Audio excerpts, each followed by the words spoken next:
when I started Microsoft, I didn't think of it as all that risky. I mean, I was so excited about what we were doing. It's true I could have gone bankrupt, but you know, I had a set of skills that were highly employable, and in fact, my parents were still willing to let me go back to Harvard and finish my education if I wanted to. You've always got a job with me, Bill. And the thing that was scary to me wasn't quitting and starting the company. It was when I started hiring my friends and they expected to be paid. And then we had customers who went bankrupt, customers that I'd counted on to come through. And so then I got this incredibly conservative approach that I wanted to have enough money in the bank to pay a year's worth of payroll, even if we didn't get any payments coming in. And you know, I'm almost true to that the whole time. We have about 10 billion now, which is pretty much enough for the next year. Anyway, you know, if you're going to start a company, it takes so much energy that you know it better overcome your feeling of risk. I don't think that you necessarily, if you're going to start a company, should do it at the start of your career. I think there's a lot to be said for working for a company, learning how they do things.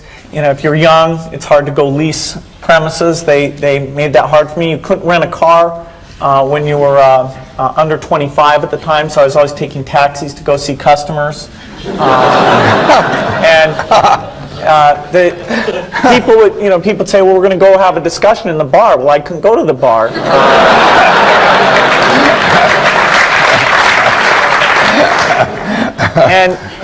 But you know, that's fun, because I'll tell you, when people are first skeptical and they think, oh, this kid doesn't know anything, then when you show them you've really got a good product and you know something, they actually tend to go overboard and they think, whoa, you know, they know a lot.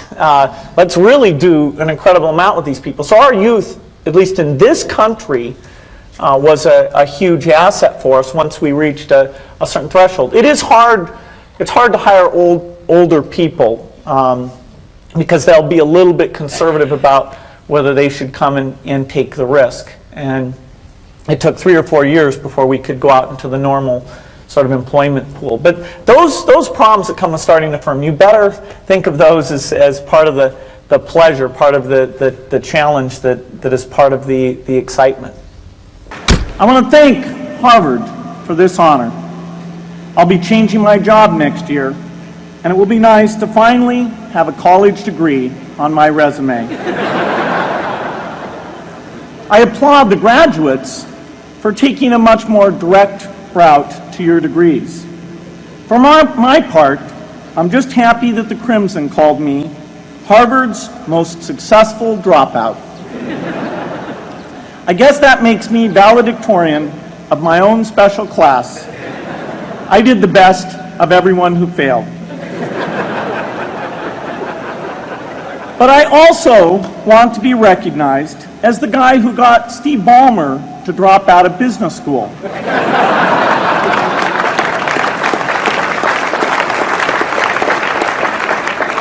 I'm a bad influence. That's why I was invited to speak at your graduation. If I'd spoken at your orientation, fewer of you might be here today. I'm in meetings a lot. My calendar gets very full with those, and then at night, after the kids have gone to bed, I'm on email a great deal. I get messages during the day. That's my chance to give long responses. And then over the weekend, I send a lot of mail as well.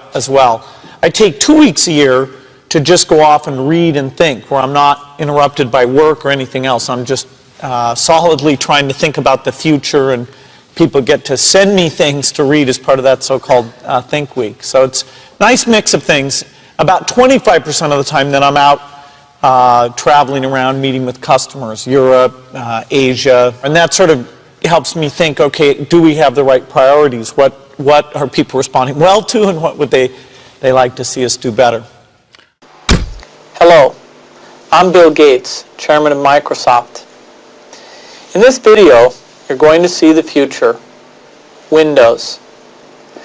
Microsoft first came up with the Windows concept back in 1983. And today, the leading software users have switched into the Windows environment.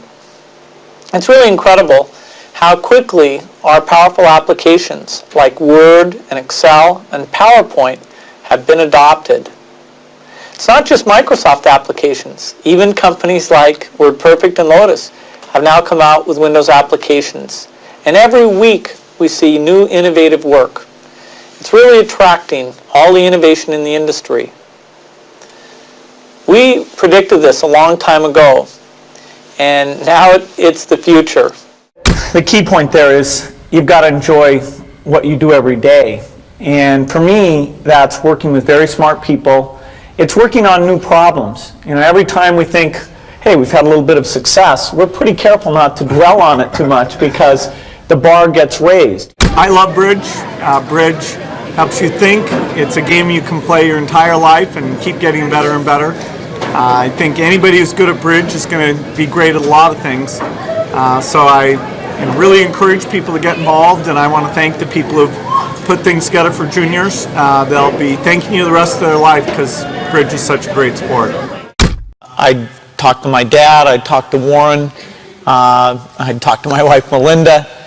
So I have enough people that know me and actually know where my judgment isn't its strongest, where I might get overexcited about something or forget to think about something. And so they're good at correcting, particularly Melinda, good at correcting whatever those blind spots are. And I think it's good to encourage your friends and advisors to really give them that license. I can go to a party and forget to say hello to various people or something. That's a very minor example of my blind spots. Not to the hostess.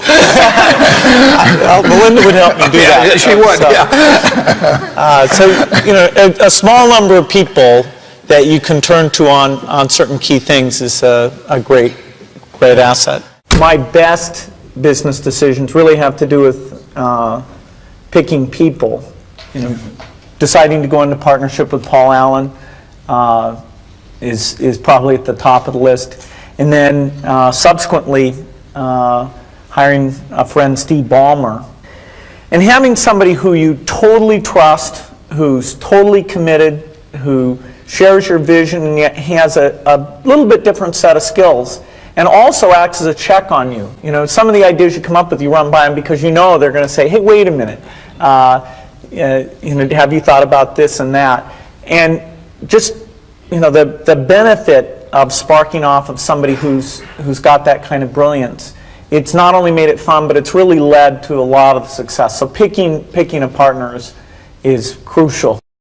I had one habit that I developed when I was at college that was actually a very bad habit, which was I like to show people that I didn't do any work and that I didn't go to classes and I didn't care. And then at the very last minute, like 2 days before the test, I'd get serious about it. And people thought that was funny. That was my positioning, the guy who did nothing until the last minute. Then when I went into business, that was a really bad habit. And it took me a couple of years to get over that. Nobody praised me because I would do things at the last minute, and I tried to reverse to students I didn't think that highly of, who were always organized and had things done on time. I'm still working on it, but procrastination is not a good habit. Bill can change clothes in the car. So I'm going to challenge Bill Gates, my partner at Facebook, Sheryl Sandberg, and Netflix's founder and CEO, Reed Hastings.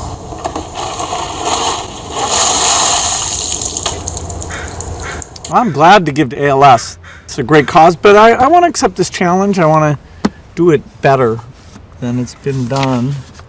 Been working on this, got this design. There we go. Yeah. It's going to be great.